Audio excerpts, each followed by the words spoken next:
Garments শ্রমিকদের বেতন ভাতা নিশ্চিত করার, পাওনা নিশ্চিত করার কথা উঠেছে এবং সার্বিকভাবে যানবাহনের ক্ষেত্রে যাতে দুর্ঘটনা রোধ করা যায়, পুরাতন যানবাহন যাতে ব্যবহার না হয় ইত্যাদি বিভিন্ন বিষয়ে কথা উঠেছে।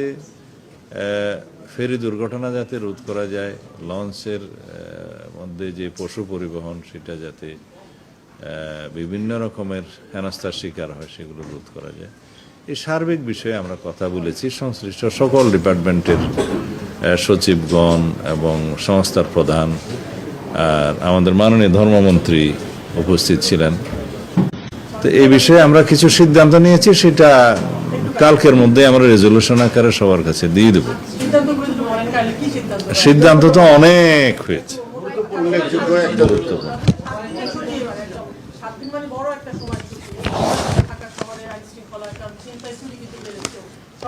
ঈদ উল আজহার আগের 7 দিন এবং পরের 7 দিন আমাদের পুলিশ হেডকোয়ার্টারে একটা মনিটরিং সেল কার্যকর করা হয়েছে, সেটা কার্যকর থাকবে ঈদের আগের 7 দিন এবং ঈদের পরের 7 দিন।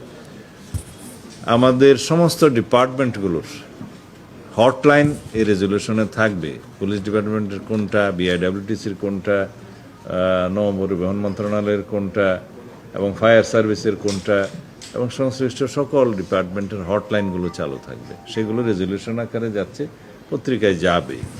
যে বিষয়গুলো আমরা আলোচনা করেছি তা হচ্ছে ঈদ উল আজহা উদযাপন উপলক্ষে নিরাপত্তা ব্যবস্থা জোরদার করা। এখানে অনেক বিষয় আছে, যারা যারা বাস্তবায়নের দায়িত্ব সেই কর্তৃপক্ষ আমরা এখানে নির্দিষ্ট ব্যবস্থা বাস্তবায়ন কর্তৃপক্ষ নির্ধারণ করে দিয়েছি। ব্যাংক ও আর্থিক প্রতিষ্ঠান বিভাগ, তথ্য সম্প্রচার মন্ত্রণালয়, সশস্ত্র বাহিনী বিভাগ, পুলিশ অধিদপ্তর, এনএসআই, ডিজিএফআই সহ সকল গোয়েন্দা সংস্থা, এসবি সহ, আনসার ও ভিডিপি, র্যাব, পুলিশ কমিশনার সকল, ডিআইজি সকল রেঞ্জ, হাইওয়ে পুলিশের যে রেঞ্জ আছে, জেলা প্রশাসক সকল এবং এসপি সকল, অন্যান্য আর্থিক প্রতিষ্ঠান যারা রিলেটেড, সাথে border guard of Bangladesh, BGB, coast guard, নৌপুলিশ সবাই থাকবে। আর কোরবানির পশুর হাটের নিরাপত্তা বিধানের ক্ষেত্রে একই। এখানে সিটি কর্পোরেশনগুলোর বিভিন্ন সিটি কর্পোরেশনে কাদের কয়টা পশুর হাটের ইজারা দিয়েছে সেটা তালিকা আছে। ঢাকা উত্তরে 15টা, দক্ষিণে 11টা এবং অন্যান্য মেট্রোপলিটনে 127টা, এই ডিএমপি সহ। জেলা পর্যায়ে 4259টা। এটা এখন পর্যন্ত পশুর হাটে ইজারা নির্ধারণ করা হয়েছে, তারা দিয়েছে স্থানীয় সরকার মন্ত্রণালয় থেকে প্রাপ্ত। এই সমস্ত জায়গায় নিরাপত্তা বিধান করা এবং সাথে সাথে এখানে জাল নোট শনাক্তকরণের যে মেশিন সেগুলো স্থাপন করা, বুথ স্থাপন করা। বাংলাদেশ ব্যাংক সকল ব্যাংকগুলোকে তাদের নির্দেশনা দিবে যাতে তারাও সক্রিয় থাকে। ইজারাদারদেরকে আমরা অনুরোধ করেছি তারা যেন নিজেরা জাল নোট শনাক্তকারী করণের যে মেশিন সেটা বাজারে অ্যাভেলেবল সেগুলো সংগ্রহ করে এবং সিটি কর্পোরেশন, জেলা প্রশাসন ক্ষেত্রে স্থানীয় কর্তৃপক্ষ সকলেই যেন পশুর হাটগুলোতে পর্যাপ্ত আলোক মানে লাইটিংয়ের ব্যবস্থা করে পর্যাপ্ত, আর ক্ষেত্রমতে সিসিটিভি ক্যামেরা যেন এনশিওর করে সেই জন্য আমরা নির্দেশনা দিয়েছি। এই ক্ষেত্রে আমাদের আনসার বাহিনীর একটা ভূমিকা আছে। সমস্ত পশুর হাটগুলোতে রিকোয়ারমেন্ট মাফিক আমরা এমবডিড আনসার সরবরাহ করতে পারবো সেই সিদ্ধান্ত দেয়া হয়েছে। তবে চাহিদা দিতে হবে সে সমস্ত ইজারাদারদেরকে অথবা স্থানীয় কর্তৃপক্ষকে। আর চাঁদাবাজি, কোরবানির পশুবাহী বিভিন্ন যানবাহন এবং নৌযানে চাঁদাবাজি ইতিপূর্বে হয়েছে বলে আমাদের নলেজে আছে বিগত সময়গুলোতে। যাতে সেই চাঁদাবাজিগুলো বন্ধ করা যায় সেজন্য আমরা একটা হটলাইন নাম্বার এখানে দেয়া হয়েছে, নৌপরিবহন মন্ত্রণালয় মনে হয় এটা আপনারা হটলাইন নাম্বারগুলো পাবেন, কোন মন্ত্রণালয়, কোন সংস্থা, কোন নাম্বারে হটলাইন দিয়েছে। সেখানে আমরা ইনফরমেশন মাফিক আমরা দ্রুত ব্যবস্থা নেব। আইন শৃঙ্খলা রক্ষাকারী বাহিনী থাকবে, ফায়ার সার্ভিসেরও আমরা এখানে একটা হটলাইন দিয়েছি 102 ফায়ার সার্ভিসও তৎপর থাকবে যে কোনো রকমের সড়ক মহাসড়কে শহর এলাকায় যানজট এবং দুর্ঘটনা হ্রাসের জন্য আমরা প্রয়োজনীয় ব্যবস্থা নেব। সেখানে পুলিশের পক্ষ থেকে স্পিড গান ব্যবহার করা হবে, রেকার রাখা হবে, আর যাতে সড়ক মহাসড়কগুলো ইতোমধ্যে প্রয়োজনীয় সংস্কার পটহোলস যেগুলো আছে রিপেয়ার করে এটাকে ঈদ যাত্রায় যাতে নিরাপদ করা যায় সহজ চলাচলের জন্য সেই ব্যবস্থা সড়ক মন্ত্রণালয় নেবে এবং ক্ষেত্রমতে স্থানীয় সরকার মন্ত্রণালয় সেই উদ্যোগ গ্রহণ করছে। আর বিআইডব্লিউটি এর ক্ষেত্রে যেহেতু তারা এই লঞ্চ তারপরে জলযান সমস্ত বিষয়ে তারা এটা ডিল করে, তাদের একটা হটলাইন এখানে দেয়া আছে 16113। আর শিল্প এলাকায় যাতে নিরাপত্তা ব্যবস্থা জোরদার করা যায়, গার্মেন্টস শ্রমিকদের যাতে ঈদের আগে বেতন বোনাস দেয়া হয় সেজন্য গার্মেন্টস মালিক সমিতির যে সভাপতি তিনি এসেছিলেন, তাদের সংগঠনের বিকেএমই এর মালিক সমিতির প্রেসিডেন্ট সেক্রেটারি এসেছিলেন, তাদেরকে অনুরোধ করা হয়েছে, বাংলাদেশ ব্যাংককে অনুরোধ করা হয়েছে, আর শ্রমিক ফেডারেশনের যারা এসেছিলেন গার্মেন্টস শ্রমিক ফেডারেশন এবং অন্যান্য শ্রমিক কর্তৃপক্ষের যারা অ্যাসোসিয়েশনের নেতা তারাও বক্তব্য রেখেছেন।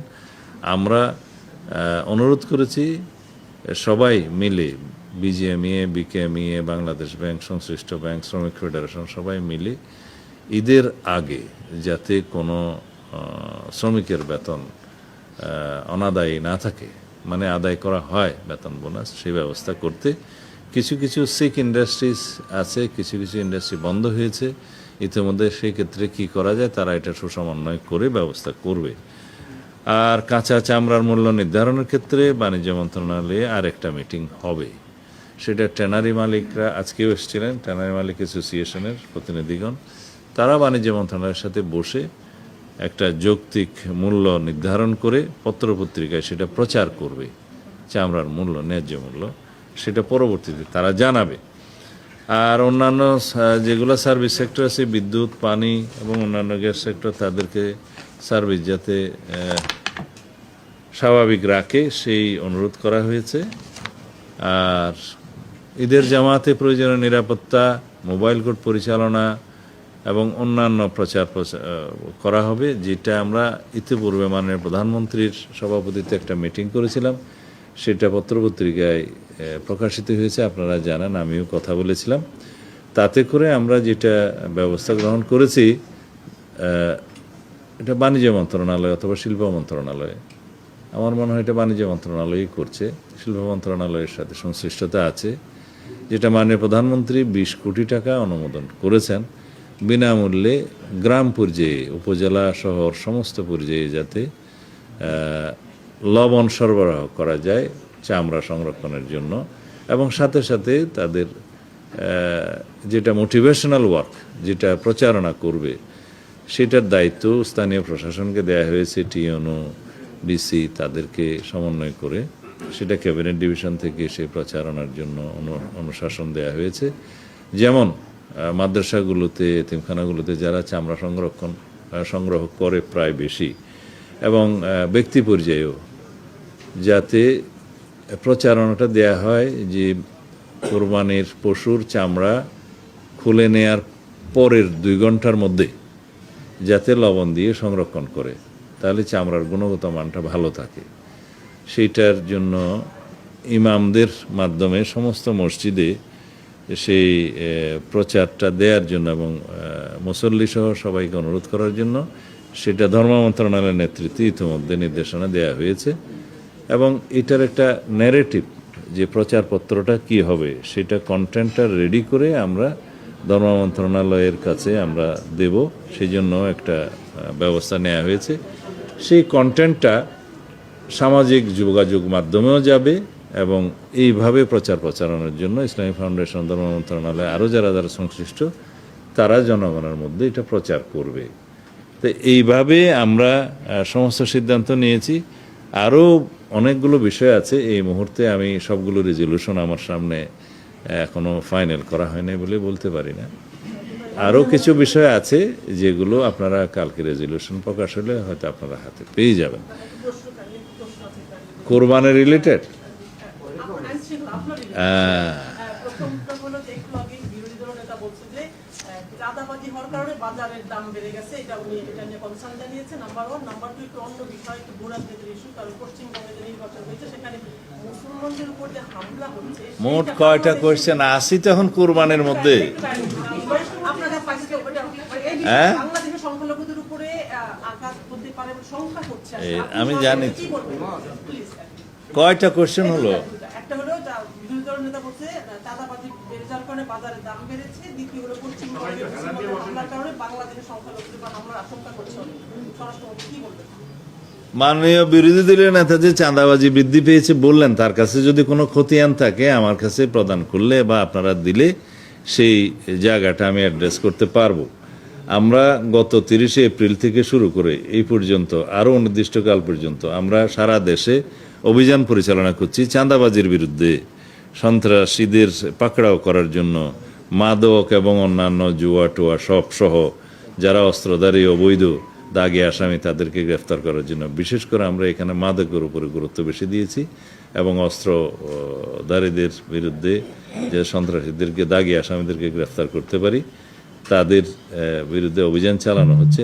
প্রতিনিয়ত সেই তালিকাটা আপনাদের সামনে প্রকাশ করে, বিশেষ করে ডিএমপিটা ডিএমপি দেয়, সারা দেশেরটা পুলিশ হেডকোয়ার্টার দেয়, জেলা থেকে এসপি সাহেবরা দেন। আমাদের কাছে এটা বাধ্যতামূলক আমরা করেছি যে কোন দিনের কী অভিযানে কী অগ্রগতি হয়েছে একদম ক্যাটাগরি ওয়াইজ আমাদেরকে রিপোর্ট প্রদান করে। সেই তালিকাটা আপনাদের মাধ্যমে আমার মনে হয় বিরোধী দলীয় নেতার কাছে যেতে পারে বা পত্রিকায় আমরা প্রকাশ করতে পারি আরও বেশি করে। কোথায় চাঁদাবাজি বৃদ্ধি পেল সেই তালিকাটা পেলে ব্যবস্থা নেব। আর দ্বিতীয় কোয়েশ্চেন কি? পশ্চিমবঙ্গের যে নির্বাচনের পর মুসলমানদের উপর অত্যাচার শুরু হলো, সেটা বাংলাদেশের সংখ্যালঘু, আপনার কাছে কি খতিয়ান আছে যে অত্যাচার শুরু হয়েছে? এটা তো গণমাধ্যমে আসছে। গণমাধ্যমে ওভাবে আসে নাই, কিছু সোশ্যাল মিডিয়াতে পুরানো চিত্র দিয়ে এসছে। আচ্ছা, আমরা আমাদের এখানে ডিপ্লোম্যাটিক মিশন আছে, পররাষ্ট্র মন্ত্রণালয় আছে, আপনারা তাদের কাছে জিজ্ঞেস করতে পারেন যে সেরকম কোনো পরিস্থিতি সৃষ্টি হয়েছে কিনা। আমরা সীমান্ত পাহারা দেই, বিজিবি সতর্ক আছে কোনো রকমের যাতে পশ্চিম না হয়। আর সেরকম কোনো ঘটনা আমাদের এখানে এখনো নজরে আসেনি যে ওখানে অত্যাচার নির্যাতন শুরু হয়েছে।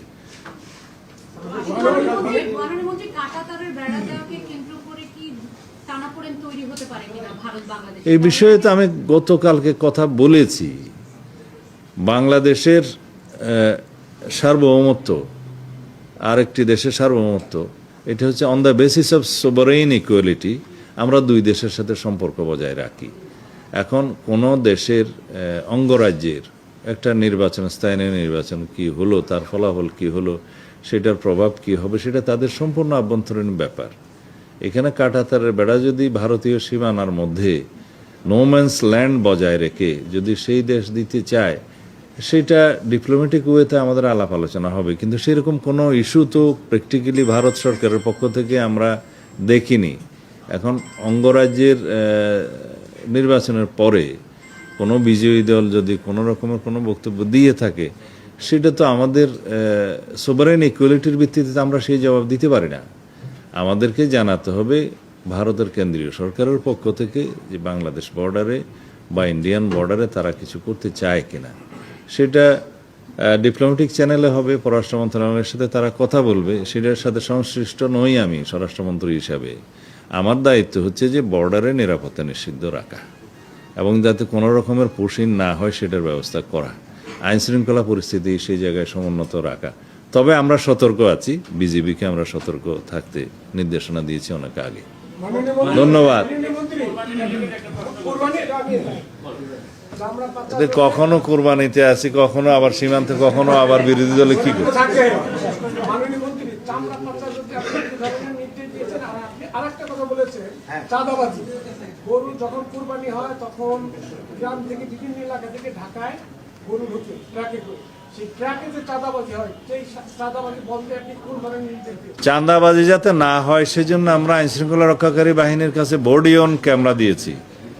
সিভিল ড্রেসে থাকবে, গোয়েন্দা সংস্থা থাকবে, কোথাও কারো নজরে যদি আসে সেটা আমরা হটলাইন দিয়েছি, হটলাইনে জানাবে, আমরা ব্যবস্থা নেব ইনশাআল্লাহ।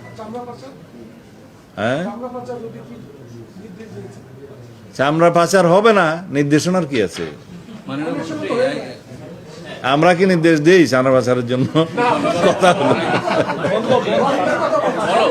চামড়া পাচার যাতে না হয় সেজন্য আমরা প্রয়োজনীয় ব্যবস্থা নিচ্ছি। সেটা স্বাভাবিক, সেটা নির্দেশনার কোনো বিষয় নয়, এটা সেট রুলস।